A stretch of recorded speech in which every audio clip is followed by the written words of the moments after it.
general. Now you guys, because you came out like 4 hours, take 4 hours out of your night to come to something like this, you're a little different than most people, obviously, to invest your time like this. But most people are unwilling to do the work that it takes to get the results that they want. And that's the fact. I mean, nowadays with information marketing, it's a bunch of crap. You work 4 hours a week is what most of these guys are saying. Nobody works 4 hours a week, man. Frank Kern does not work 4 hours a week. He's a liar, you know, butt-ass liar. You know, there's no way. There's no frickin' way. And that's what I find is they're lying. You know, first of all, most of the information marketers are lying. And but honestly, they're not doing the. You know, you got to do the work, and that's what I found. You know, having a new lease on life basically is I'm willing to do the work. I'm doing the work, actually. I'm really doing the work. The growth that I've had over the last 4 to 3 months, let's say, has been enormous. And I'll tell you why. Is, excuse me, it hurts. You know, so I'm trying, I'll work through it. I might have to sit down for a second. But I guess just having a new lease on life is, you know, well, this is the story I wanted to tell you. I was thinking about it on the way over. Is when I found out that I was going to die, right, I got, for you guys that don't know, I have mesothelioma, the asbestos cancer. And so 10 or 20 years ago, my Coke dealer probably cut my Coke with asbestos. That's all I can think of, you know? Because I used to be a drug addict and a drinker, right? So anyway, I'm not anymore. But that's all I can think of, because I never worked a day in my life, you know?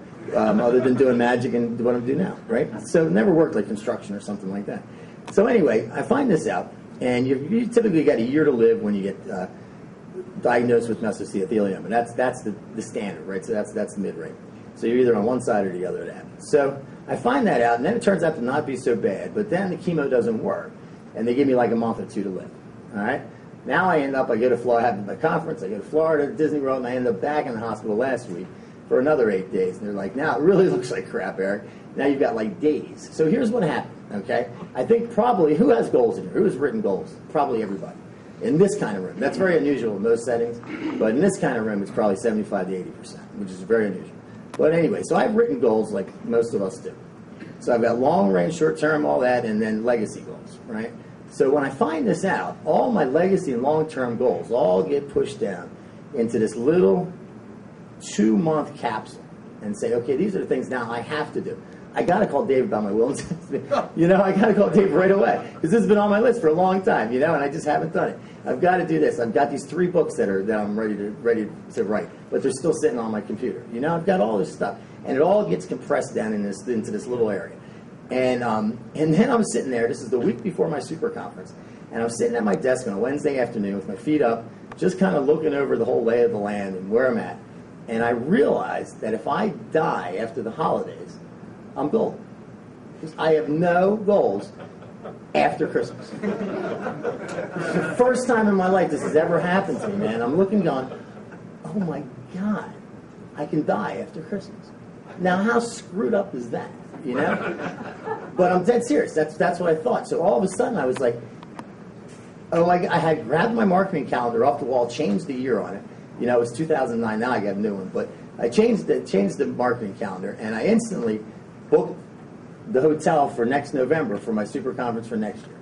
I booked 4 speaking gigs, 2 in September, 2 in July, and which I have difficulty doing, but I'm going to do them anyway. And then called Jim. Actually, the first call I made was to Jim Palmer to book a workshop, which we're doing in January on making your own mastermind information marketing business. It's going to be awesome. With Charlie, where's Charlie? Me, Charlie McDermott, and Jim Palmer are doing something in January 21st. It's going to be awesome.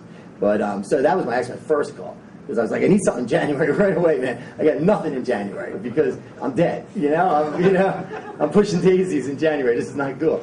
All right, so now now it's 4 books. Actually, I just got my accountability partner. I've got 4 books that are due out. The deadline's February 9th. Okay, and 2 of them they'll be done next week, but 2 of them won't be anyway. But you know, so that's huge. Is to just change your goals, and they became legacy goals. They weren't just little. You know, geez, I'd really like to see Switzerland. I mean, I can't fly, but you know, something like that. It's not that. These are major projects. These are big goals. But now I have these huge goals, and I think people are not willing. You might hear me saying this, and you guys are different just because you're here. Honestly, you really are. But I don't think people are willing to do that kind of work that it takes to to accomplish that, even the February 9th goal, I don't think people are willing to do that work. So I spent most of my day managing outsourcers. Honestly, it was most of my day to day. Let all them do most of my work. But I thought that was pretty significant, is to not have any goals at all, and then all of a sudden really get focused on what was seriously important. And I have the right attitude. I think that probably comes across in what I'm saying, but I think the attitude is now, granted, I serve a loving, all-powerful God, and I think He's capable of anything, and whatever His plan is, it's His life anyway. So I mean, that's so I'm cool with that. I'm totally cool with that. I have a lot of faith in the Lord, a lot of trust. But that's the attitude right there. That's where it comes from. Quite frankly, that's the stem of the attitude. But is my belief in Christ. But I could keep going on and on, because actually read my book. Actually, is what you want to do.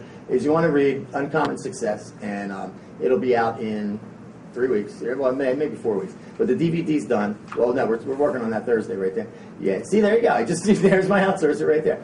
So the Thursday we're working on that. We'll get that out in 2 weeks or so. But this is Oprah stuff, man. This is absolutely Oprah shit. And I've already visualized that. I've already been on Oprah. So this is what we're doing, and this is what we're doing. And now I have all these goals. I have so many reasons to live, guys. When I wake up in the morning, I wake up, man. I woke up at 5 o'clock, and I was on Skype with a buddy of mine from the UK. At 5 o'clock this morning for a half hour, and we made a fortune, the two of us together. But it's all relational. It's becoming so clear. Like like Dave, just the people I really like and really love are just so. It's so important to me.